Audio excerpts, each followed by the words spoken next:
Special education, a very important tool used in today's public education system and used by 18% of students. Most commonly used among students with disabilities, the system offers accommodations and resources that students can access so that they can perform to their highest potential. However, when taking a closer look at the system, there are vast flaws, leaving many people without the help they need. When pulling back the smiling faces and success stories, it reveals underfunding, unprofessionalism, and a complete disregard for its students' well-being. To fully understand why special education is failing, we need to start at the beginning. The year was 1975 when the Individuals with Disabilities Education Act, or IDEA laws, were passed. The law was introduced so that students with special education needs were guaranteed an education, including to cover the cost of students' individual education requirements. The bill currently services 7 million students annually, and their current budget is $13.6 billion. That might seem like a lot of money, and in the 70s it might have been adequate, but with new disabilities being discovered every day and no one's being better understood, and taking into account what it's being used for and how many people it's being used for, there's just not enough special education funding.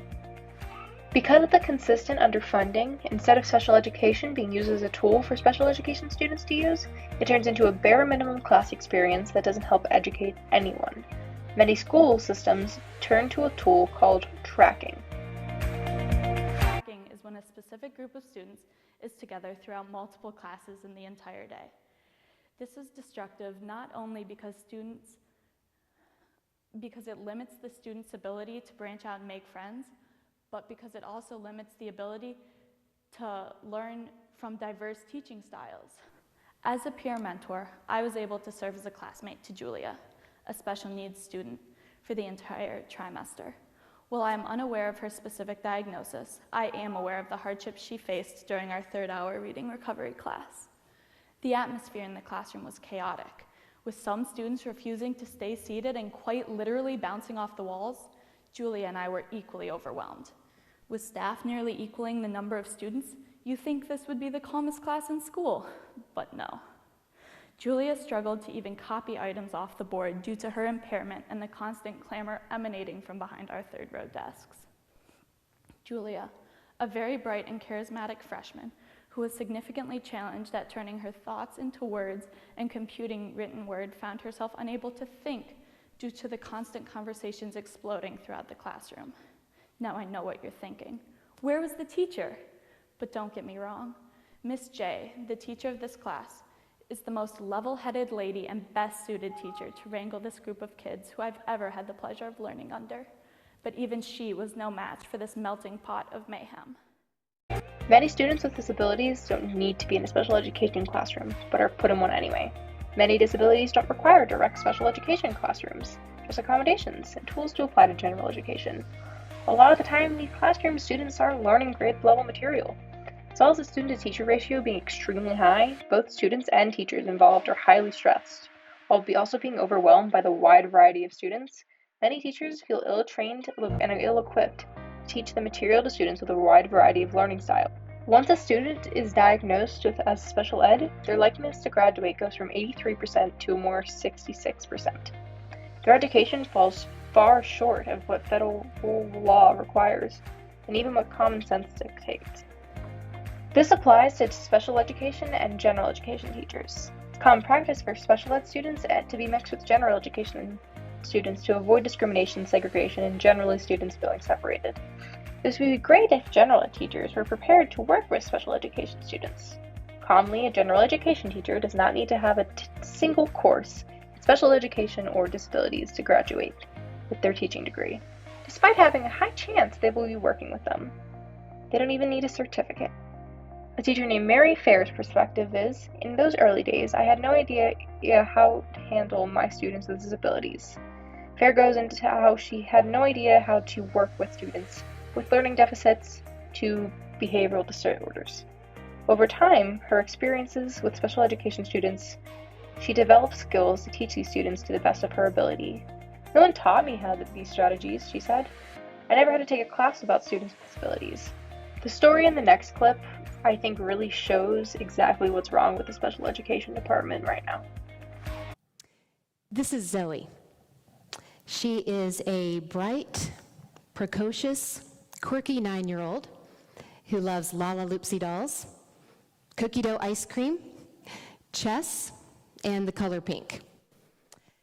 Zoe was diagnosed with autism spectrum disorder when she was 5, but she really didn't understand the meaning of disability until her parents enrolled her in their neighborhood public school on the assumption that by law, the school would provide a range of appropriate services to ensure her social and academic success.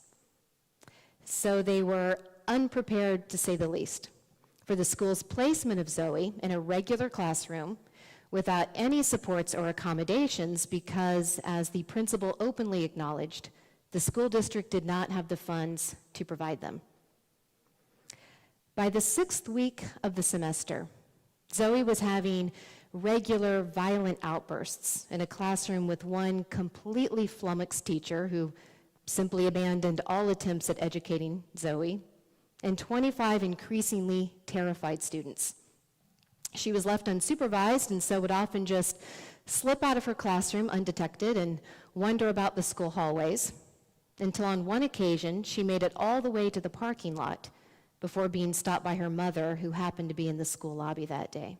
Teachers are supposed to guide and help students, leading them to succeed. But when ill-prepared and not giving correct education, teachers go into a classroom full of students who have very specific needs and are blindsided. Students with disabilities, many of whose brains are wired in ways where the standard education styles are not compatible, and the learning in the traditional way that many teachers are instructed to teach, many students are left traumatized due to being ostracized and segregated within general education classrooms. Many are being outcast and ridiculed for something they can't control. Researchers have found that students with learning disabilities obtain statistically higher scores and measures on depression than their peers without learning disabilities. But these negative experiences among peers and teachers lead to students that can develop mental illnesses and be generally unhappy. This leads to a lot of students feeling unmotivated, worthless, and have very big negative impacts on their mental health. When diving in and researching this project, I was looking for first-person experiences with the special education system. But all I could find were very school-oriented biases.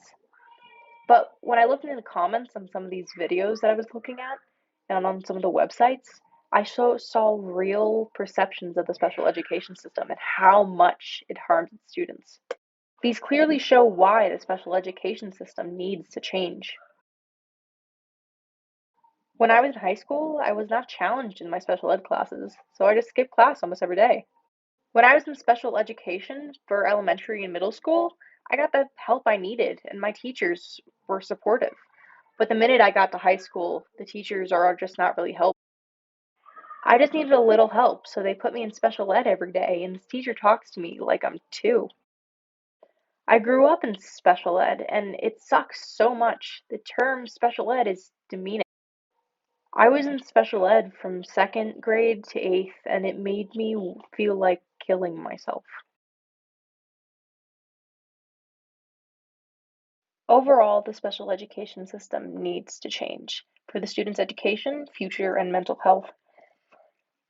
If we keep going about this in the way that it's traditionally done and has been done for many years, it's never going to be efficient and never going to be any help. With its complete underfunding and lack of empathy, the system is doing more harm than it's helping its students.